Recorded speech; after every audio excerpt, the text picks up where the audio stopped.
What's up, y'all? I'm here to talk about the super awesome Furfrou buffs and changes. Because the Furfrou forms are listed as actual editable forms with unique stats and typings, I can assign each of them a new typing, and that's really great because this hack, of course, is still balanced for in-game use. And at the end of the day, when you have access to trainer documents, a Pokemon that can change into a 9, technically even 10 different type combinations is amazing because you can always have that optimal type matchup. They have incredible abilities in Fur Coat and adaptability. I gave them adaptability because in this ROM hack, every Pokemon is balanced to have 2 viable abilities that they can switch between with an infinite usability capsule, depending on the situation. In most cases, Fur Coat is really great, and it's easier to use, but adaptability is still pretty great, especially because you can change your typing, so you can run a faster offensive adaptability set with your 93 and 80 offenses, which are not that great on paper, but then when you realize that, again, you can be super effective on whatever you need to be super effective on, it becomes much stronger. Not to mention normal is always great neutral coverage to have stab on, especially with all the buffed normal type moves. Speaking of buffed moves, 600 plus moves are buffed or changed in this hack, and I don't have time to get into every single one in this video, so I heavily encourage you to check out that Google Sheet in the description. Look at all the other Pokemon buffs and changes. There's a lot of other really awesome ones just like this. Every Pokemon is pretty massively reworked, and pretty much every move is reworked. But back on topic, as cool as this is, it does lead to a couple of weird things, like weird moves that I gave them. A lot of pure normal types get stupid moves like Thunderbolt and Ice Beam and all that stuff, so that's not super weird. A lot of them get a lot of like the early game or early route looking mammalian Pokemon also get Gunk Shot, so like the poison moves aren't weird either, but moves like Aura Sphere and Dazzling Gleam are very weird. But I literally just gave it so that they can have stab on the special side. So they all have great stab moves on both special and physical sides. Not to mention they do have Revelation Dance, and in the game files, their new typing is listed as the primary typing, so that way you can use Revelation Dance, for example, for Diamond Trim. I'll also explain my reasoning for each of the type combos, but I think some of them fit better than others. The top row is perfect, beautiful, I wouldn't change a thing. Lorraine, beautiful, water type makes total sense. Matrone, I really like as poison. I think the shade of purple and just the kind of devious looking vibe fits with poison. And then ice is like relatively cool for a star. This is also the only normal ice type in the game. Keep in mind that ice does have actual resistances now, so normal ice is not garbage at all. It's actually pretty good defensively, or at least usable. Again, the one thing you might look at these and be like, oh, but they're not that great. First of all, they're incredibly bulky, 70 base defense with Fur Coat, and 95 speed up, and a solid 75 base HP. Did I give them plus 5 HP? I don't think I did. Yeah, I didn't. I don't know why that's there.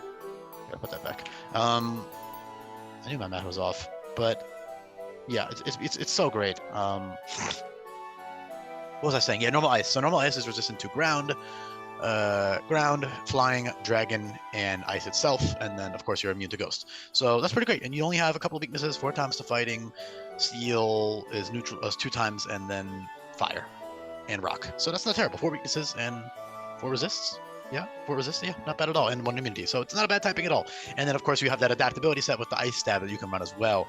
A lot of your great stab moves are reteachable, which is great via TM and Tutor because there is no access to the movie learner until the end of the game, so you do have to be careful juggling on your moves. I would say Slack Off is 100% a staple move that you should never delete because they're on the Fur Coat sets, and just in general, Slack Off is just really great on Furfrou because of how goddamn bulky they are. And the beautiful thing is you can just run a purely bulky set, or you can run a faster offensive set, or a fast utility set, or whatever you want to do, or a physical, a special set. You can change that around for every boss fight. This Pokemon takes a lot of brain power to use, but if you're smart about it and you use, trainer documents and stuff, you can get so much leverage out of it. It's pretty fucking crazy.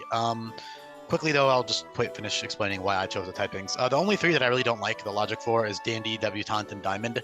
But like, what other type are they going to be? Like, there's no other type that really makes sense. I considered Bug for Dandy, but that shade of green and the long strands make me feel more grass-like, especially because of the little hair in the front. And then Diamond, Diamond's rock.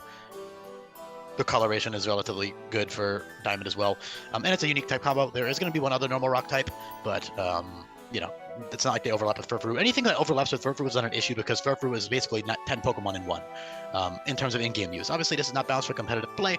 The competitive play, yeah, some of the forms would be maybe better than others because of the typing, but like in-game, that normal rock form or normal ice form, the resistances and unique assets that each of the forms bring is something that is always going to be useful to have. You're not just going to be running one form for every fight. You will be switching, ideally, literally every single fight, you will be switching forms, and you'll be switching abilities, and you'll be switching your EV spreads around. So it's very, it's not brainless. It's a very not brainless Pokemon to use, but it's very rewarding.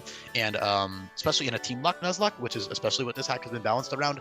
Hardcore Nuzlocks, obviously, there's no healing items in battle and whatnot, but I also designed it around partially that it's team locked. Not that you have to play that way, but that's how I'm going to be playing, and that's how I encourage people to try playing, just because it's a lot more fun to make use of all of the tools that each individual Pokemon has now, because every Pokemon can do many different things because of their new abilities and the mechanics of the EV training and the TMs and stuff. I want people to be able to figure out ways to beat fights with just the Pokemon that they happen to have at that time on their team. And the way Team Lock works is if a Pokemon dies, then you get to swap it out. But until a Pokemon dies, you don't get to swap them out, which just also creates more of a bond with your Pokemon, in my opinion. Like, instead of just switching them around and sacking them, and who the fuck cares, like, who cares at that point if you're switching teammates around? Although, honestly, there's so much cool shit in this hack. I wouldn't blame you if you want to switch your team around a bunch. But the hack is relatively hard, so if you're doing Team Lock, you'll probably have a decent amount of deaths, and you'll be naturally cycling Pokemon in and out. And it's very rewarding when you can beat a boss fight without having to go into your PC and just tack on, counters to the boss fight. But yeah, in that case, Furfrou was incredible, especially in Team Lock, just because of how fucking versatile he is.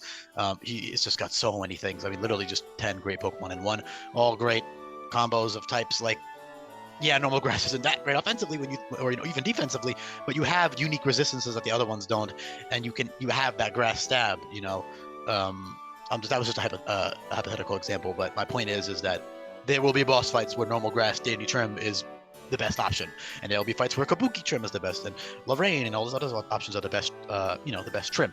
Also, just for the record, my personal favorites are Kabuki, Pharaoh, and Lorraine in terms of design. And then typing wise, I like Matrone, Kabuki, and Pharaoh. So yeah, the other ones I kind of don't give a shit about design wise, but I really like these three. They're really sick. Yeah, these are just, it's also got a good speed tier. Not as great as it was in vanilla because of all this, higher speed stats in this hack. You can check those out in the description below. Not to mention you're not guaranteed perfect IVs or perfect EV. Sorry, you are guaranteed 252 EVs, excuse me, if you run max speed, but you aren't guaranteed IVs in nature. So, you might get a slow Furfrou, in which case you would be more likely to run Fur Coat sets a lot of the time. But in general, I mean, it's a very versatile Pokemon, offensive and defensive, and it can change its type around at will, and that's really sick. And like I said, it has tons of great new moves. Utility like Slack Off, Parting Shot, Taunt, Yawn, Charm, Befriend, Cotton Guard. You also have Z Omni boosting moves with Mimic. Z Mimic will give you +1 to all your stats, and it also will copy the opponent's move for the rest of that fight, which is pretty fun. And you can also use like a Baton Pass Z Mimic Fur Coat set, because Baton Pass is negative priority now, but with Fur Coat you definitely have the bulk to get that Baton Pass off safely. You do have to be smart about it though, because there's a lot of anti-setup stuff I've put in place in this hack, which I don't feel like getting into right now. If you watch my other videos, you probably know what I'm talking about by now. And again, you can always check those out in the description below. I heavily encourage you to check out that move sheet. It's really important. So yeah, I'm just gonna leave the video off there. I would like to talk about the options more in depth, but like there's so many that it would take absolutely forever. So in general, I'll just say, good utility, incredible utility. Here, I'll leave it off by showing how good its defense is. So uninvested, you are hitting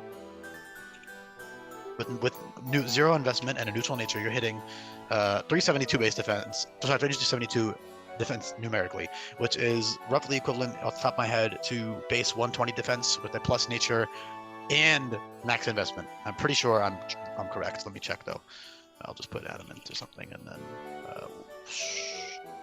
120, and then max EVs. I'm pretty sure it's 370, right? 372. Yep, dude, I know my shit. So yeah, 120 hits 372. So uninvested defense Furfrou with 31 IVs hits the equivalent of if you had 120 base defense with max investment, and that's with zero investment. So you could run max HP, max def on that set, or max speed, whatever you want to do, max speed, max HP, or you could just speed creep. That's another great thing about having access to the trainer document. You can speed creep your EVs specifically in increments to outspeed a specific Pokemon on the opponent's team and make the most out of your EV spreads for specific fights. So that's awesome as well. But yeah, it's beautiful. And then with max investment, you're sky high defense, 498, which is like, God, I don't even know. It's high. It's like 170 something. Yeah, 177. And that's with a neutral nature as well. So yeah, beautiful, beautiful Pokemon. I'll leave the video off there though. And like I said, I acknowledge that a couple of these move choices are weird, but I wanted to give them reteachable special Excuse me. I wanted to give them reteachable special options because Revelation Dance, while it is incredible, has a 50% chance to give you special attack boost, and it works on all the forms, meaning you don't have to swap around your TMs, and it's also stronger than a couple of their other special options, especially for that point in the game, before you get access to other stuff like, Surfer, Energy Ball, whatever. But yeah, Energy Ball, Dazzling Gleam, and Aura Sphere are pretty damn weird moves. Thunderbolt and Ice Beam aren't weird in my opinion because a lot of normal types get those moves for no fucking reason. Same with like Water Pulse and Aqua Tail and those other elemental moves. Normal types just tend to get those moves, but Aura Sphere and stuff is pretty cursed. But yeah, I think it's cool for Kabuki Trim to run those special sets for certain fights with Aura Sphere, which is the same power as Revelation Dance. So yeah, that's really awesome. I'll leave the video off there. Hopefully this was entertaining and interesting. And if you like this type of thing, again, I implore you to check out that link to the Google Sheets in the description. And I'll be back for more Kalos Pokemon coming up, everybody. Peace.